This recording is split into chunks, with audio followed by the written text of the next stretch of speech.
Pakistan super league PSL এর উদ্বোধনী ম্যাচে সুযোগ পেয়ে বল হাতে রীতিমতো বাজিমাত করেছেন লেগ স্পিনার রিশাদ হোসেন।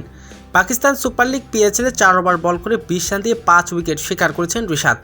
উদ্বোধনী ম্যাচে রিশাদের এমন বিধ্বংসী বোলিং দেখে অবাক পুরো বিশ্ব। দর্শক, ভিডিওটি না টেনে সম্পূর্ণ দেখার অনুরোধ রইল। ইতিমধ্যে কাল থেকে শুরু হয়ে গেছে পাকিস্তান সুপার লিগ পিএসএল এর এবারের আসর। উদ্বোধনী ম্যাচে লাহোর কালান্দার্সের বিপক্ষে খেলতে নেমেছে ইসলামাবাদ ইউনাইটেড। ইসলামাবাদ ইউনাইটেডের বিপক্ষে এদিন টস জিতে আগে ব্যাটিং করতে নেমেছে লাহোর কালান্দার্স। আগে ব্যাটিং করতে নেমে নির্ধারিত 20 ওভারে 9 উইকেটে 139 রান করেন লাহোর কালান্দার্স। লাহোর কালান্দার্সের হয়ে এদিন দুর্দান্ত ব্যাটিং করেছেন শাফিউল। 140 রানের জবাবে ব্যাটিং করতে নেমেছে ইসলামাবাদ ইউনাইটেড। তবে দ্বিতীয় ওভারে উইকেটের আঘাত আনেন রিশাদ। ফারহানকে সাজঘরে ফেরান তিনি।